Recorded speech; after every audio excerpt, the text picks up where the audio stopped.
So did you guys wish that you could play a hero collecting CRPG but have them overleveled and then just have fun with them in the open world? Therefore, other than being stuck doing end-game runs with heavy Gacha Game influences, well, this solo developer looks to bring players pretty much a CRPG experience similar to games like Kenshi with an open-ended squad-based CRPG, but without your squad being quite disposable and acting more like a CRPG companions. Today's episode is focused on an indie game project called Puppet Seed.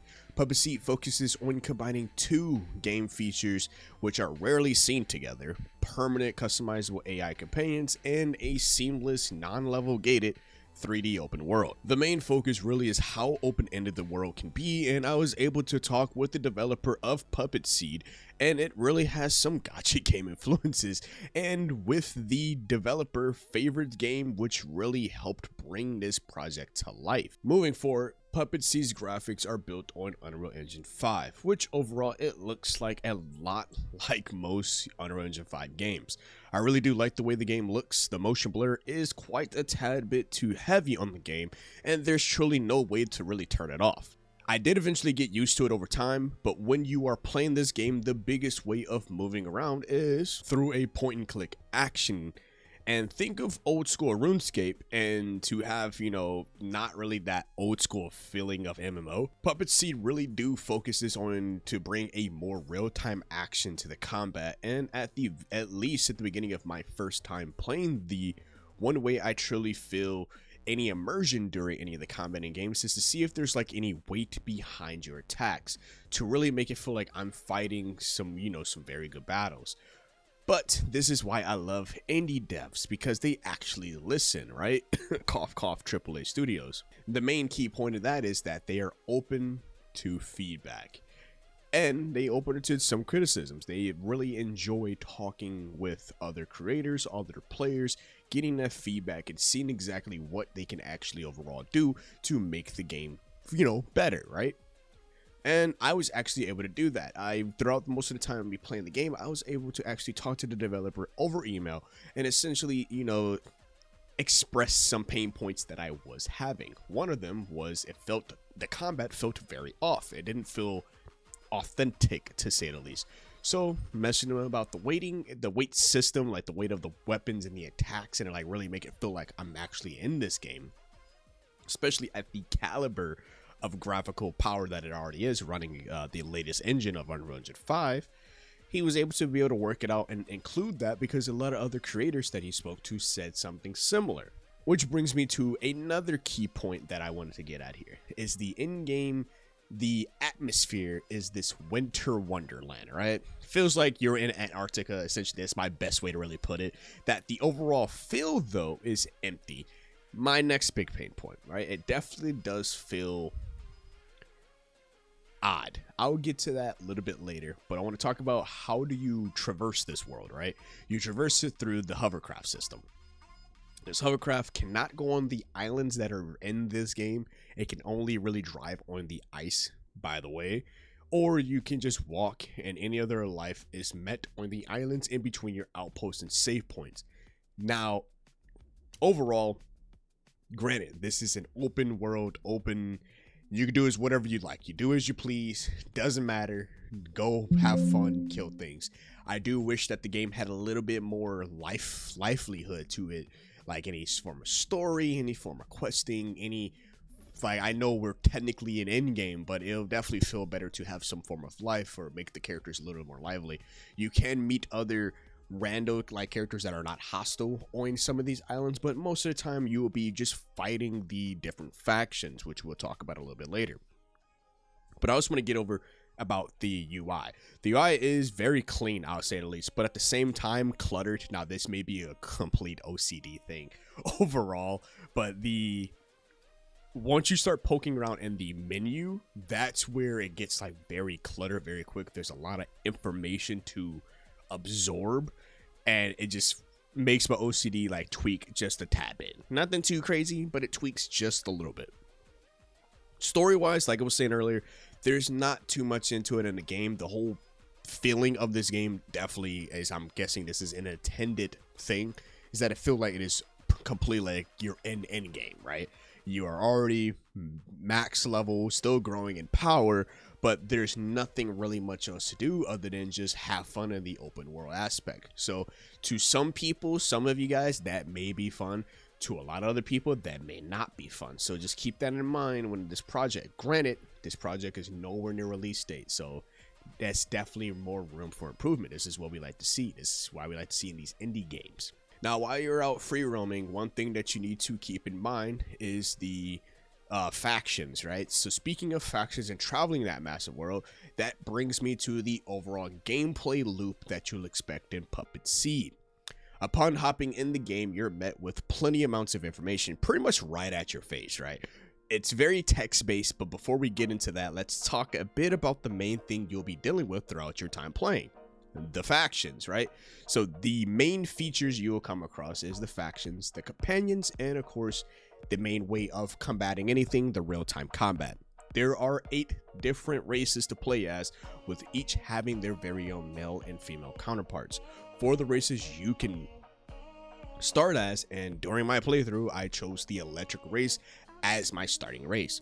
One of the Gacha influences is the affinity system. There's affinity among the races. For some of you who are new to the Gacha gaming world, essentially each character or faction has a specific element that they are affiliated with.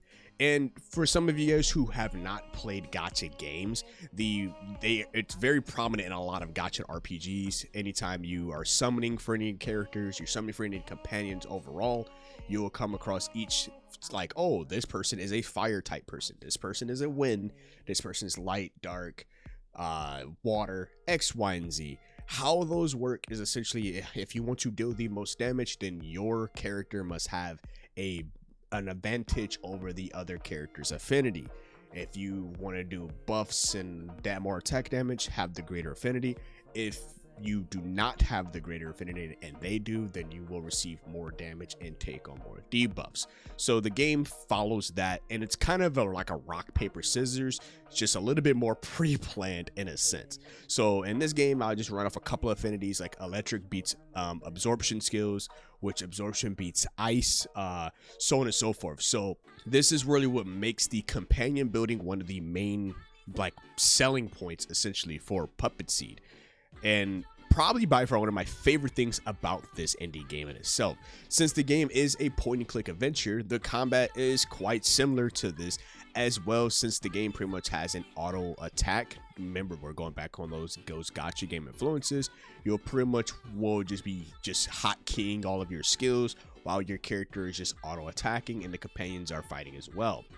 Speaking of companions, I talked about a lot of them today, but let's actually dive just a tad bit deeper into that main selling point behind the companions, and one of the reasons of the entire development of Puppet Seed. When the game begins, you are met with your very own squad, right? One of the cool things are you can actually obtain companions for all factions, but you definitely need to be quite careful doing so, because another cool thing I like is the rival system, which basically means if you are fighting a faction too much and you have a worse, you can ruin your actual reputation with them, they can pretty much call down a hit squad on you, and now it's all out war. That is probably the coolest thing that I like. That I like that attention to detail. Like, we're out here fighting, you're not gonna be buddy with that faction, you know. So it really does. I like the way that the dev was able to call upon that and implement that into the game. Speaking of that squad base, when you are in your squad, you have up to 3 companions to fight with you at once, and the devs pretty much gives you and the companions a nice gift as well. Each companion plus yourself can upgrade by utilizing 50 points that you can allocate to any attributes that you would like for each of your squad members plus yourself. So that's actually pretty cool, basically helping with the overall customizability and the upgrading of these characters. And of course, like I said, since they are fully customizable, that means their gear and their skills are fully customizable as well, right?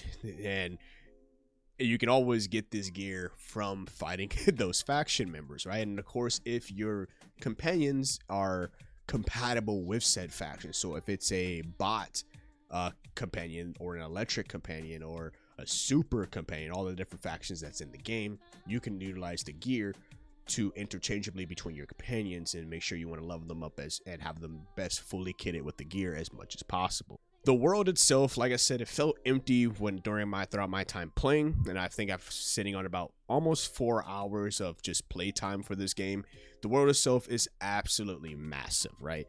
Each region is controlled by each of the factions. Now, my one thing that makes me a bit upset is, like I've been saying, is how lifeless the game world can feel due to the fact that there's really no story, and it feels like you're in the end game of an RPG.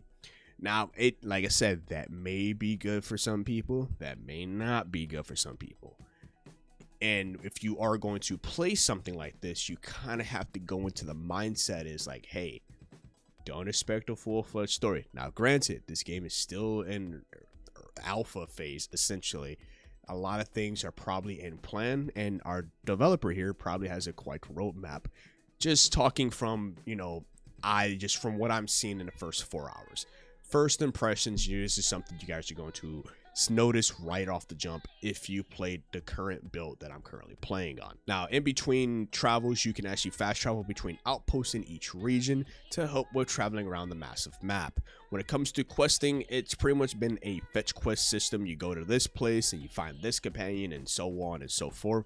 The tutorial was a bit of a struggle too, since it's a heavy text-based and a lot of information on screen, and overall trying to remember everything. Now, yes, you can always go through the menu, actually sit down and actually look at the hints that the developer gives you, look at all the stats that each faction have, all that good stuff. But to some players, that might be too much information. So if there's a way that we can, make it a little bit more concise and a little bit of more of an easier way to deal with that, then that's perfectly fine. Like, especially if people are used to playing, they're used to playing games like Path of Exile, right? When you look at the skill tree, it's just massively overwhelming, especially for some people who are not quite as in tune with action RPGs. So that's just a couple of little side tidbits that I like to warn people about, just in case you may not be feeling that. Like, if you looked at it, it's a lot of information on screen like that. It's a lot.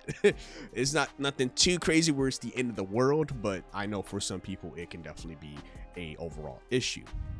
Once you're done looking at the tutorial, reading all that information, the game pretty much just drops you into the world, tells you the controls of the game, and you pretty much are, the world's your oyster at this point. Do is that whatever it is you please. Go out, fight the different factions and collect companions, and just continue furthering and upgrading your builds essentially for your team, and just set these rivals with the factions. So overall, the core gameplay loop from what I've been playing on, it hits home. It definitely hits home. But after playing the game for some hours though, and just overall enjoying my time and playing the game when I can, life can be quite busy. I love talking to the developer. The developer is really cool. He's a cool dude to talk to, and he seemed quite passionate about this project he's working on. He does plan on making the game available to play at a price tag of about $8. At the current point of playing Puppet Seed, which it feels like the copy that I have is essentially an alpha test, essentially. The game has enough content in a way for players to be able to hop in, go on some adventures, cause absolute chaos. Puppet Seed is an interesting concept in itself, using many genres picked from different points and mechanics from games to make it interesting. I can only imagine how the game would be upon day one launch, when he's ready to launch the title. My favorite part of this game is the companion system, and I want to see how fully fledged out this system can get upon actual 1.0 release. If you like today's episode, then I have another indie game by another solo developer, and I need you guys to check it in the whichever corner or whatever card you're about to see here. It's actually pretty cool, and probably one of my favorite Kickstarter games that's outright that it's going to be coming out soon. If you want to check that out, like I said, I'll leave in the card below. And as always, stay safe out there, and it's been your host, KSDTV, here at Chaotic Inc., signing out. Peace.